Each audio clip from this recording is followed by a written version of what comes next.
Il y a une mauvaise volonté politique quand même de rompre. Que ça, c'est la difficulté majeure.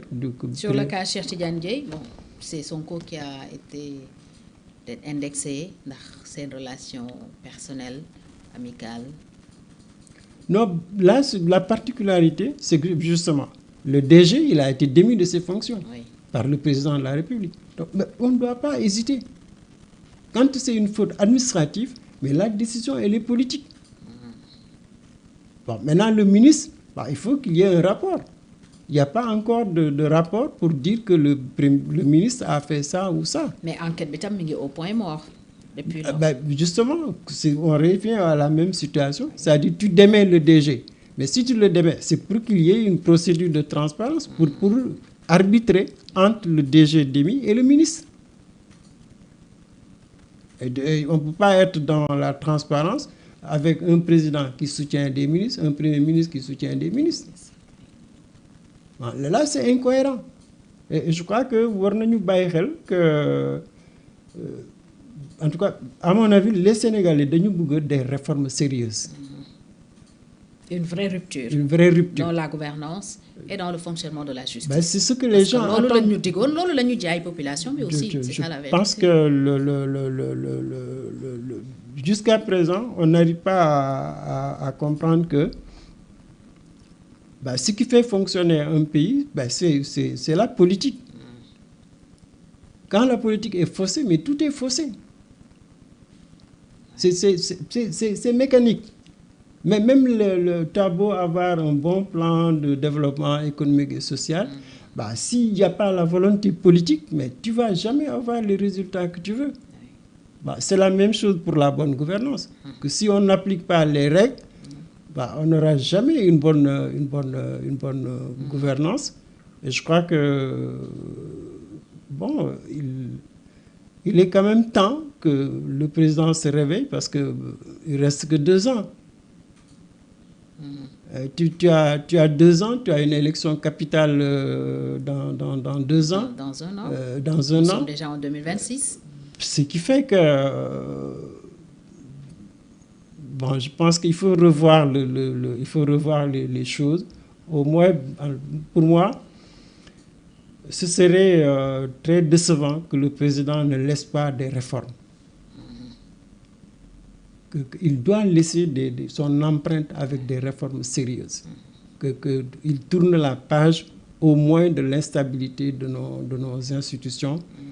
Ça, s'il le fait, je pense qu'il rendra un grand service à notre pays. Alors, question bi nga posé ci ce titre livre bi moom laa lay delloo doyen. Comment sortir des crises du présidentialisme importé hyper-présidentialisme bi ñuy dund nan lañ ci war a génne concrètement yan acte la ñu war a poser yan réforme la ñu war a doxal.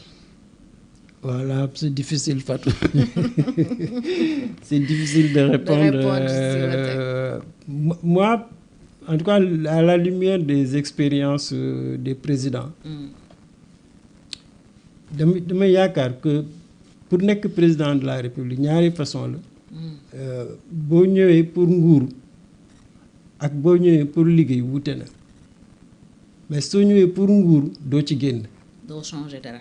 Non, doo changer parce que sénégalais bi loolu la bëgg nguur président de la République. Yooyu ay buur yooyu ay bumi. Avec tous les privilèges. Tous les honneurs. Su dee loolu moo la tax jël nguur doo génn ci présidentialisme parce que sénégalais seen culture c'est une culture présidentialiste. Oui. C'est depuis le chef de village ba tey jii le chef c'est le chef. Et su dee da nga bëgg liggéey il faut nga xam ne régime bi baaxul.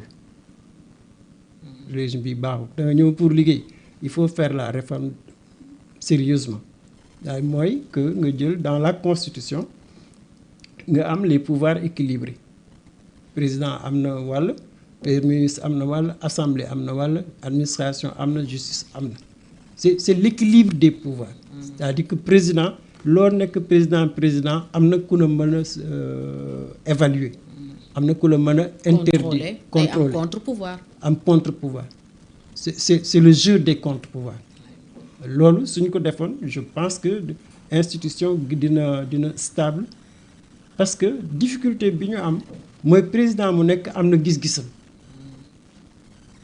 mais alors que boo xoolee quand même les autres pays européens les gens ils ont une constitution qui est là depuis des siècles mais ñun tous les 4-5 ans il y a quelqu'un qui vient qui change.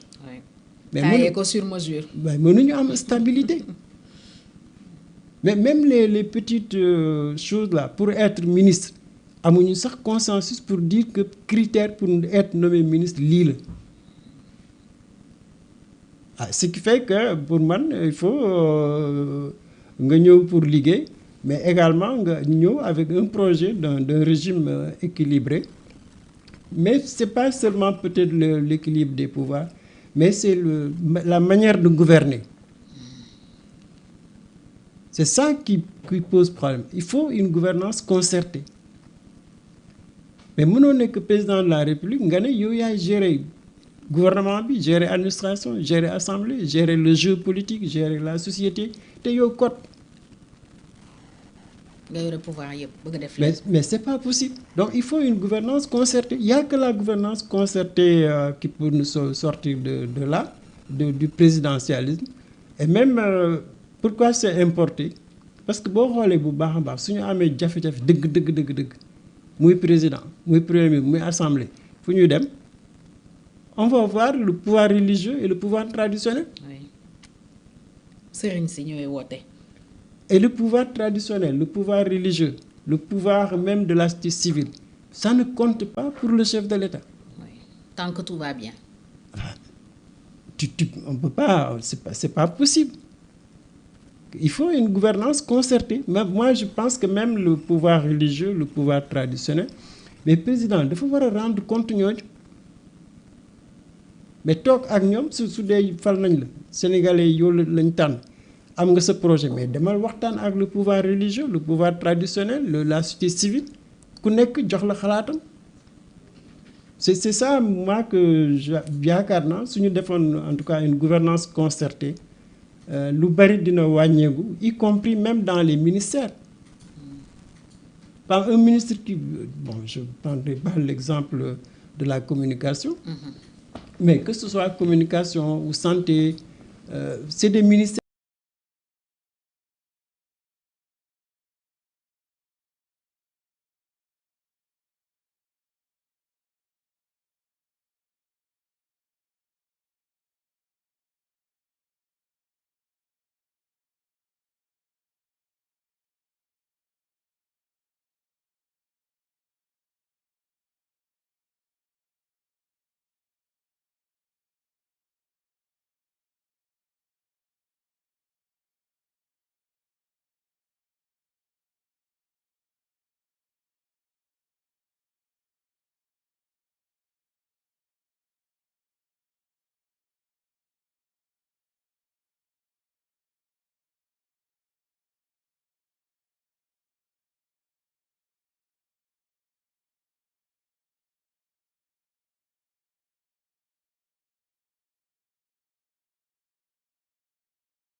tu te trompes. C'est ça la difficulté des intellectuels. Ils n'acceptent pas d'être au service de leur population. À la limite, on méprise les populations. Tout ce qui intéresse les politiques, c'est les jours des élections, le résultat, la campagne, l'utilisation de fonds publics, même notre manière de faire la politique. Ne respecte pas ce peuple-là. Ce qui fait que pour Mandal, honnêtement, il faut repenser le pouvoir. Il faut repenser le pouvoir. Si les Africains veulent être différents des autres, on a des valeurs, on a des expériences de gouvernance. Je parlais tout à l'heure des chefs religieux. El Hadj Malick, il a laissé quelque chose. Cheikh Ahmadou, il a laissé quelque chose. Les grandes révolutions ont été menées par les chefs religieux, pas par les hommes politiques. Mais qu'est-ce qui fait que ñoom lu ñu bàyyi c'est encore plus solide. C'est plus solide. Donc il y a un problème dans le choix du modèle. Je pense que ce modèle-là, il n'est pas bon du tout. Et c'est même là ce qu'on vit, c'est pratique dramatique entre Sonko et Diomaye.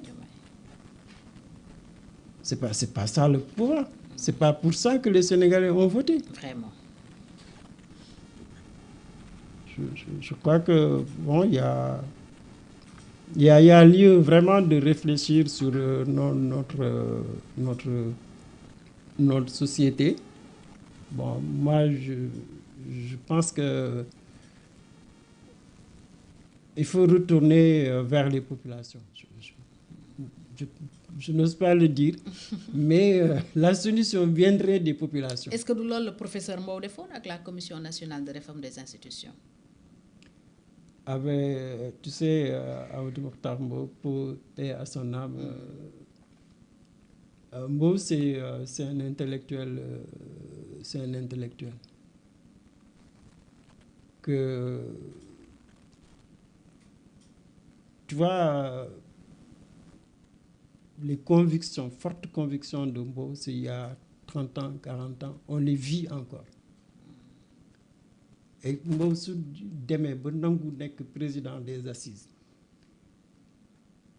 le message de Mbow est très clair. C'est-à-dire qu'il faut une refondation. Oui. Retourner à la base. Retourner à la base. Parce que lu mu gis yëpp que ce soit les Européens, ils ont inversé. Nos élites ont inversé. Mais on nous a emprisonnés dans des logiques en rupture avec nos réalités.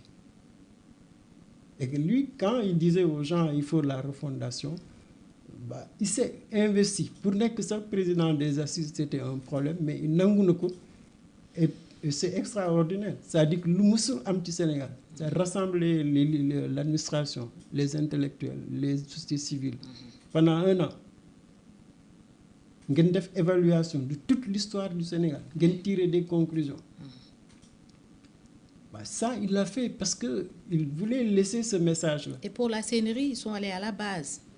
Ils ont échangé avec les populations. Pour l'élaboration. Oui. C'est la première fois qu'on va demander aux populations. C'est la première fois.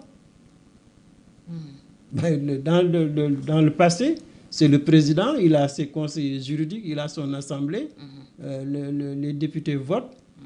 On n'a jamais demandé aux Sénégalais de quelle constitution. Et c'est sur la base de ça, justement, que la société civile bi defoon benn pacte boo xam ne candidat yi nekkoon ci élection présidentielle bu 2024 bi yëpp signé woon nañu ko. Pour le président Diomaye, c'est Amadou Ba, actuel ministre de la Culture, qui avait signé ce pacte-là avec sursaut.